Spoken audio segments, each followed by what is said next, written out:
Яким повинен бути кухонний змішувач? Гарним, надійним, зручним?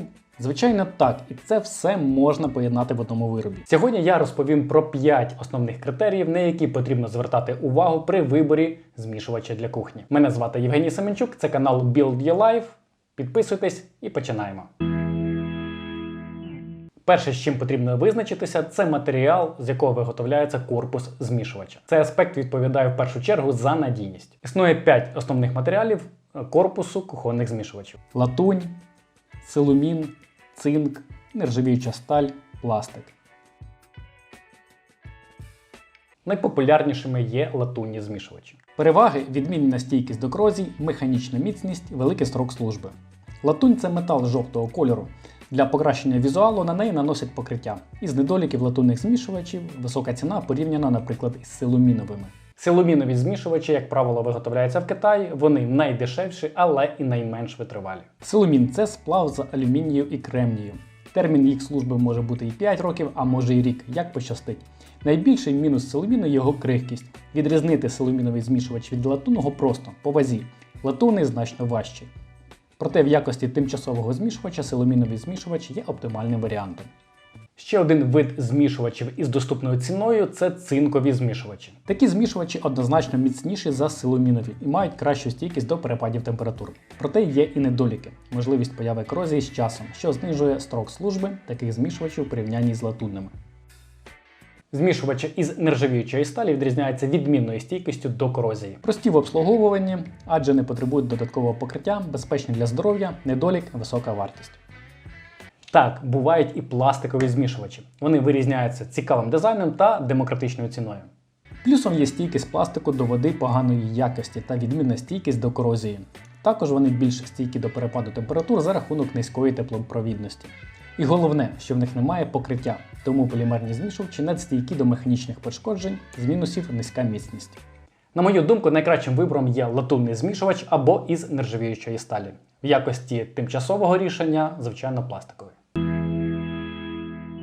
Так як кухонний змішувач – це елемент дизайну кухні, то і виглядати він має достойно. Більшість змішувачів потребують додаткового покриття для покращення візуальної складової. Окрім змішувачів із нержавіючої сталі та полімерних аналогів. Також покриття виконує функцію захисту від корозії. Обробка корпусу змішувача може бути різною – від хромування до покриття емаллю. Переважна більшість кранів мають покриття під полірований хром або нержавійку. Ці шари міцні і зберігають свій первинний зовнішній вигляд протягом довгих років. Однак деякі з них більш довговічніші, ніж інші. Хром є найбільш довговічним покриттям. Але на ньому дуже помітні сліди від пальців, плями та інші забруднення. Нікель має різні варіації, наприклад матовий, сатин або нержавіюча сталь. Нікель, на відміну від хрому, має тьмяний, а не глянцевий блиск, тому сліди пальців не так видно.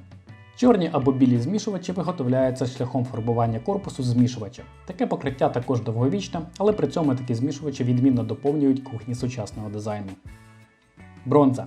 Таке покриття кухонного змішувача має дорогий вигляд, але не настільки стійке до подряпин і сколів, як інші види покриття. Граніт або кераміка. За гранітним або керамічним покриттям кухонного змішувача легко доглядати. Поверхня матова, тому водні розводи та відбитки пальців непомітні. Мінуси – відносна крихкість покриття та висока ціна. В першу чергу для кухонного змішувача важливі такі параметри, як довжина та висота виливу. Вилив – це частина змішувача, через який виходить, тобто виливається вода. Від висоти і типу виливу залежить багато чого. Наприклад, чи зможете ви набрати воду у велику кастрюлю і чи буде вона розбризкуватись по всій стільниці. Вилив може бути і високим, і низьким. Який саме висоти вилив змішувач оптимальний, залежить від глибини чаші мийки. Високий вилив від 250 мм відмінно підійде для мийок, глибина чаші яких становить 230-250 мм. Якщо глибина вашої мийки 200-220 мм, до неї підійде змішувач висотою близько 20 см. А для кухонної мийки глибиною до 20 см потрібен змішувач висотою близько 18 см і менше. Довжина виливу. Потрібно підбирати довжину виливу змішувача, щоб струмінь води потрапляв у центр мийки. Завдяки цьому вода не буде розбризкуватися на стіни або одяг. Якщо розмістити його ближче до стіни, є ризик, що вода буде накопичуватися за мийкою. Якщо ж вилив буде занадто близько розташований до краю стільниці, вода потраплятиме на підлогу. Короткий вилив від 10 до 20 см підійде для раковини невеликої ширини. Довгий вилив понад 20 см. До речі, про змішувачі для мийок із двома чашами. Він обов'язково повинен мати поворотний вилив, що дозволяє направити струмінь води то в одну, то в іншу чашу. Та й для звичайної кухонної мийки широкий кут повороту виливу буде перевагою. Також є змішувачі із гнучким виливом. Залежно від того, яка у вас кухня, вам підійдуть різні варіанти змішувачів за формою або за розміром виливу. Невисокі L-подібні найкраще поєднуються з пристінними мийками під навісними шафками. Високі L-подібні з пристінними мийками без настінної шафи. U-подібні змішувачі будь-якої висоти відмінно поєднуються з мийками острівного типу, коли основний стіл розташований посеред кухні, але також U-подібні змішувачі можна використовувати і в пристінних варіантах розміщення. Безумовно, що дизайн кухонного змішувача для більшості з нас є основним критерієм вибору. Колір. Він має поєднуватися із кольором мийки. Проте контрастні відтінки можуть надавати вашій кухні особливого колориту. Дизайн кухні, якщо приміщення витримано в конкретному стилі, кантрі, лофт або модерн, змішувач має також гармоніювати з дизайном інтер'єру. Колір побутової техніки. Якщо на кухні є холодильник, мікрохвильова піч, стаціонарний міксер червоного кольору або іншого яскравого кольору, то, звичайно, на цю кухню підійде і кухонний змішувач того ж самого кольору. І ще одним важливим критерієм вибору кухонного змішувача є виробник. Проте це вже тема для іншого відео. На цьому все. Всім дякую, побачимо.